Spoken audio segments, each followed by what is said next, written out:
My day was ruined by my mother's call, which I hadn't anticipated. I'm Tessa Morris, Prime Global Solutions' 38-year-old head of marketing. I had really begun to feel like I had my life together after my divorce from Mark last year. My work was flourishing, my flat was paid for, and I was finally taking care of myself. I was looking over the quarterly predictions when the phone rang. I grinned as Mom's name appeared on my screen. As soon as I responded, that smile disappeared.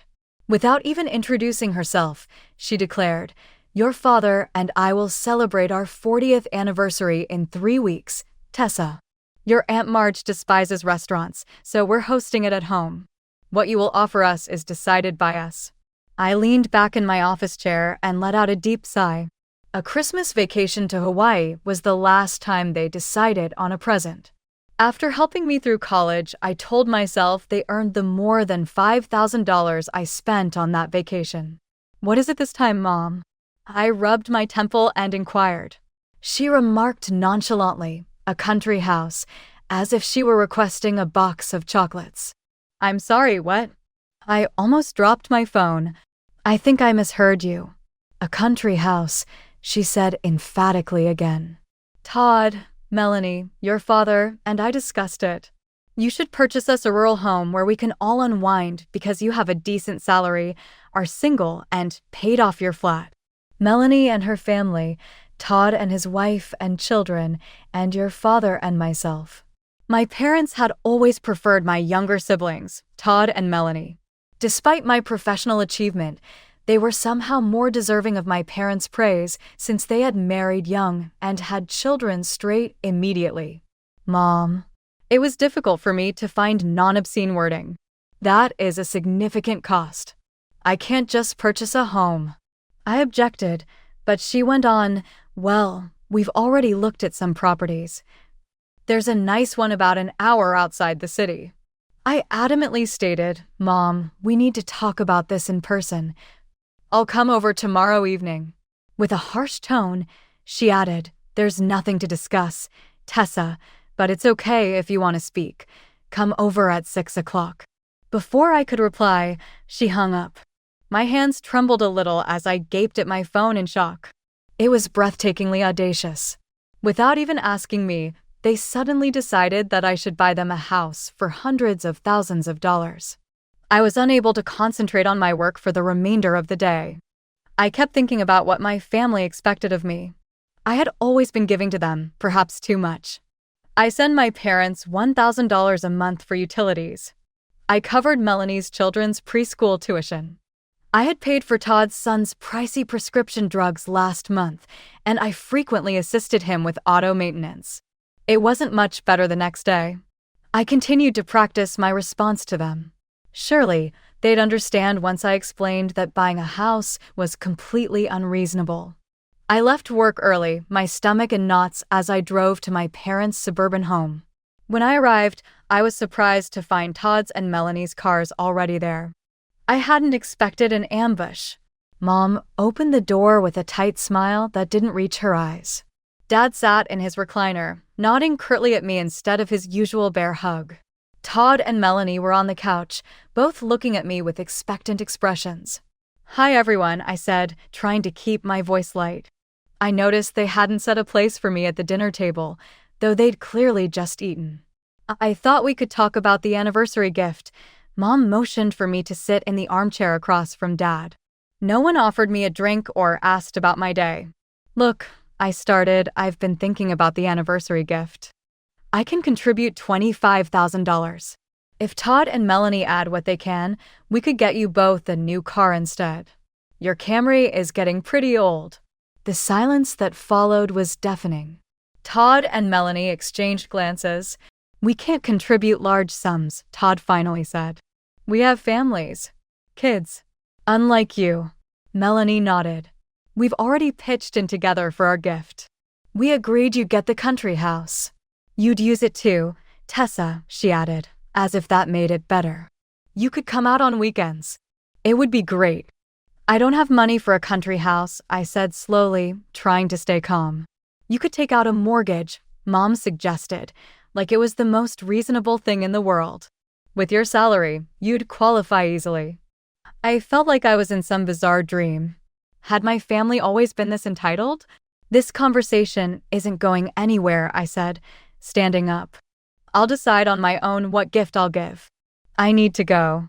No one tried to stop me as I headed for the door. As I stepped outside, Mom called after me. You'll regret this, Tessa. The drive home was a blur. By the time I reached my apartment, I was shaking with anger. I made myself some strong mint tea and sat on my balcony, trying to calm down. What had happened to my family? When had I become nothing more than an ATM to them? The more I thought about it, the more I realized this wasn't a new development. I'd been financing their lifestyles for years, and they'd grown to expect it. Now I was selfish for not buying them a house? The weeks after that disastrous family meeting passed in complete silence. No calls from Mom, no texts from Dad, not even the usual requests for money from Todd or Melanie. At first, the silence was a relief. Then it became unsettling. Never in my adult life had I gone so long without my family asking for something. They're probably just giving you space, my friend Rachel said over lunch. Or maybe they realized how unreasonable they were being. You don't know my family, I replied, picking up my salad. This is the calm before the storm. As my parents' anniversary approached, I decided I'd still give them something generous. Not a country house, obviously, but a check for $15,000 seemed appropriate. They could put it toward whatever they wanted, even a down payment on that house if they were serious about it. The more I thought about it, the more I felt I was being reasonable. What wasn't reasonable was that I never received an invitation to the anniversary celebration. No text, no call, not even a formal invitation in the mail. I knew when and where it would be 6 p.m. at their house on the 18th because they'd mentioned it before. I assumed I was still expected to attend, invitation or not. 2 days before the anniversary, my phone rang. It was Aunt Claire, Dad's cousin. We'd always gotten along well, though we didn't talk often. Tessa, are you free for coffee this afternoon? She asked. I need to talk to you about something. How about Cafe Luna at 3? I arrived at the cafe early, ordering a cappuccino while I waited. Claire walked in a few minutes later, her expression grim, as she sat down across from me. I was at your parents' house yesterday, she began without preamble. I overheard something I think you should know about. My stomach tightened. What is it? Claire leaned forward. They're planning to humiliate you at the anniversary. They've moved the celebration time up by 2 hours to 4 p.m. instead of 6. They haven't told you, so you'll show up late to find the door locked. I stared at her, my cappuccino forgotten. You can't be serious. I wish I wasn't. Your mother was quite proud of the plan. Your siblings are in on it too. Claire shook her head. I told your father I think it's despicable, but he just said you deserve it, for being selfish. I've decided not to attend. I can't support this kind of behavior. Thank you for telling me, I said quietly, my mind racing. I appreciate it. What will you do? Claire asked. I don't know yet, but by the time I got home, I knew exactly what I would do. The next day, I called in sick to work. I needed time to prepare my response to my family's ridiculous scheme. First, I logged into my banking app and canceled all recurring transfers to my parents. Screenshot. Print. Next, I compiled a spreadsheet of every cent I'd given my family over the past 5 years, the monthly transfers, the Hawaii trip, Todd's car repairs, Melanie's child care costs, the emergency medical bills I'd covered. The total shocked even me, $63 for 27. Screenshot. Print. I found a beautiful gift box in my closet, left over from Christmas. I lined it with tissue paper and placed the printouts inside. Then I wrote a note. Dear family, I had planned to give you $15,000 for your anniversary. Instead, I'm giving you this, a complete end to my financial support. The attached documents show I've already given you over $60,000 in recent years. That seems sufficient. From this day forward, I will no longer fund your lifestyles. In fact, I will no longer be part of your lives at all. This is my gift to myself. Goodbye. Tessa. I folded the note, placed it on top of the printouts, and closed the box. I wrapped it in elegant silver paper and tied it with a blue ribbon. It looked beautiful, the perfect Trojan horse. On the day of the anniversary, I drove to my parents' house at 5:45 p.m. Just as Claire had warned, cars filled the driveway and lined the street. The celebration was clearly well underway. I parked a little distance from the house and waited in my car for 15 minutes, steeling myself for what I was about to do. At 6 p.m., I walked up to the front door. Sure enough, there was a handwritten sign. "Welcome to our 40th anniversary. Everyone is welcome except Tessa." Despite expecting it, the sign hit me harder than I'd anticipated. These were the people who were supposed to love me unconditionally. Instead, they'd planned this childish, cruel exclusion because I wouldn't buy them a house. I didn't knock or try to enter. I simply placed my gift box on the welcome mat, rang the doorbell, and walked away. I heard the door open behind me as I reached my car, but I didn't look back. I drove away with a strange mix of grief and liberation washing over me. By the time I got home, my phone was blowing up. 6 missed calls from Mom, 4 from Dad, texts from both Todd and Melanie. It was just a joke. "Come back. Mom, we need to talk about this." "Dad, you're overreacting." Todd, "Mom says they need money for dental work next month." Melanie, I read each message with growing disbelief. Even now, they didn't get it. Even now, my family was asking for money. I blocked all their numbers without replying, then poured myself a glass of wine and stood on my balcony, watching the sunset. For the first time in years, I felt the weight of obligation lifting from my shoulders. I was done being their personal bank. I was done prioritizing their needs over my own. I was done. The morning after my parents' anniversary, I woke up with a strange sense of calm. I'd expected to feel guilt or regret, but instead, I felt lighter. Still, I knew my family wouldn't give up easily. They'd try to find ways to reach me, to pull me back into their orbit of financial dependency. I needed to be prepared. First, I called down to my building's concierge. "Good morning, Miguel. This is Tessa from 14B. I need to update my visitor policy." Of course.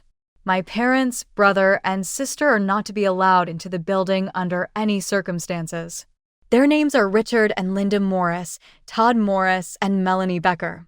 I'll make a note in the system and inform the other concierges. Next, I called my office's security team and made the same request. Then I emailed my boss, explaining that I might have some family members trying to cause disruptions at work. Sandra had always been understanding, and her response was immediate.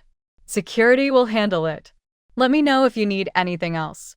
By lunchtime, I blocked my family on every social media platform and changed my email settings to automatically delete messages from their addresses.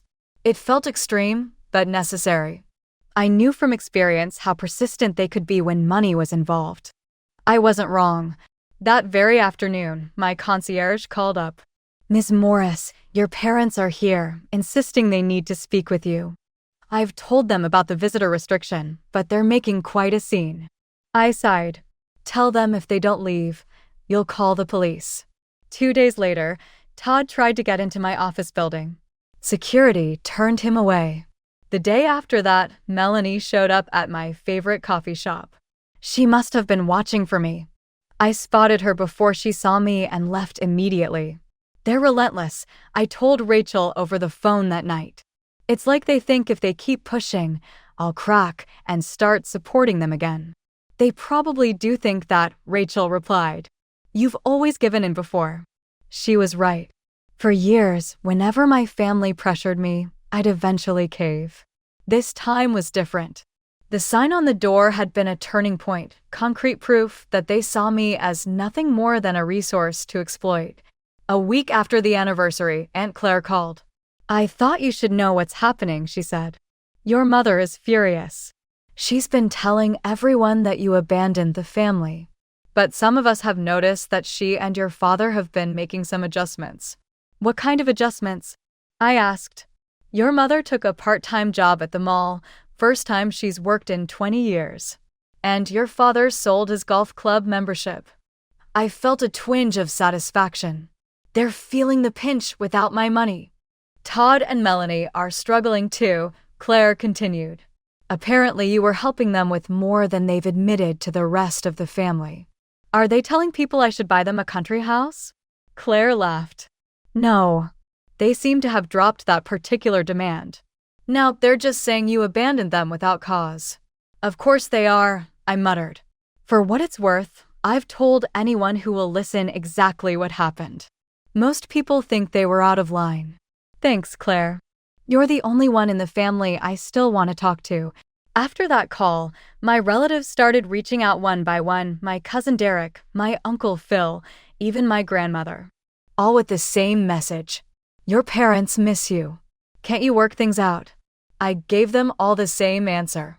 When they apologize sincerely and stop expecting me to fund their lifestyle, we can talk about rebuilding our relationship. None of them called back. As weeks turned into months, the attempts to contact me became less frequent. My family began to accept that I was serious about my boundaries. Meanwhile, something unexpected was happening. I was discovering who I was without the constant drain of family obligations. With the extra money I was saving, I booked a 2-week vacation to Portugal, somewhere I'd always wanted to visit but had never prioritized because vacation funds usually went to helping my family. I joined a pottery class on Wednesday nights, something I'd been interested in for years, but never had time for between work and family demands. Most significantly, I started dating again. After my divorce from Mark, I'd convinced myself I was better off alone. The truth was, I'd been too busy taking care of my family to put energy into my romantic life. I met Alex at my pottery class. He was terrible at making pots. His first attempt looked more like a deflated football than a bowl, but he made me laugh. After class, he asked if I wanted to grab coffee. I should warn you, he said as we settled at a cafe table, I'm not just bad at pottery, I'm bad at most artistic endeavors. But I keep trying new things anyway. I smiled. I admire that. I've spent too many years not trying new things. Our coffee date turned into dinner. Dinner turned into weekend hikes. Soon, we were seeing each other regularly.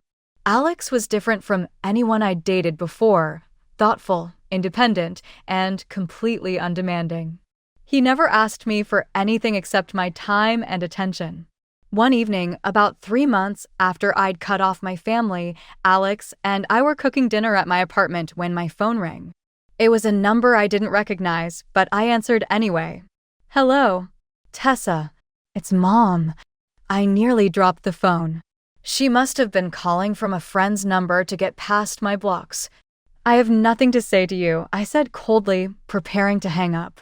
Wait, she cried. Please just listen. We're struggling, Tessa.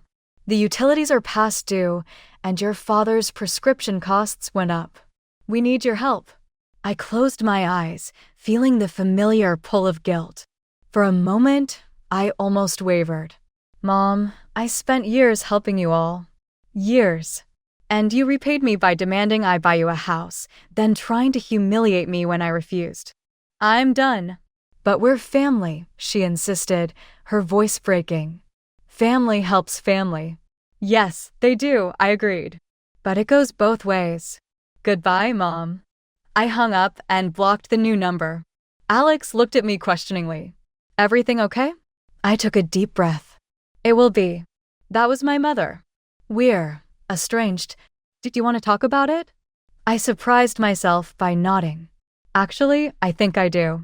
That night, I told Alex everything. The country house demand. The anniversary ambush. The years of financial drain. He listened without interrupting, his expression shifting between disbelief and sympathy. I've never heard anything like it, he said when I finished. They really expected you to buy them a house? And take out a mortgage to do it, I added, shaking my head. Looking back, I can see they've been using me for years. I was just too caught up in being the good daughter to notice. What will you do if they keep trying to contact you? I sighed, leaning back against the couch. Keep blocking them, I guess. I'm not ready to let them back into my life. Maybe I never will be. Over the next few weeks, my mother tried calling from 3 more unknown numbers. Each time, I hung up and blocked the number. My father sent a letter to my office, which I returned unopened. Todd showed up at my pottery class one evening. He must have followed me there, but I walked out before he could approach me. Each attempt at contact only strengthened my resolve. "You seem different," Sander commented during our monthly review meeting at work. "More focused, more confident. Whatever changes you've made in your personal life, they're reflecting positively on your work." She was right. Without the constant stress of my family's demands, I was thriving professionally. My team had just landed 2 major accounts, and I was being considered for a promotion to VP of marketing. "I've made some difficult but necessary decisions," I told her. "Set some boundaries that were long overdue." "Well, keep it up," she said with an approving nod. "The executive team has noticed." 6 months after cutting ties with my family, I took Alex to Portugal with me. We spent 2 glorious weeks exploring historic cities, lounging on beaches, and eating incredible food. I didn't check my work email once. I didn't worry about what emergencies might be happening back home. I was fully present, fully engaged with the experience. As we walked along the beach under a star-filled sky, I realized I was happy. Not just temporarily pleased or briefly content, but deeply, fundamentally happy. I'd broken free from the toxic dynamic that had defined so much of my adult life, and in doing so, I discovered who I really was. When we returned home, a familiar anxiety began to creep back. My parents' attempts to contact me had lessened, but they hadn't stopped entirely. I was constantly bracing for the next ambush, the next guilt trip. "You need to talk to someone professional about this," Rachel suggested over brunch one Sunday.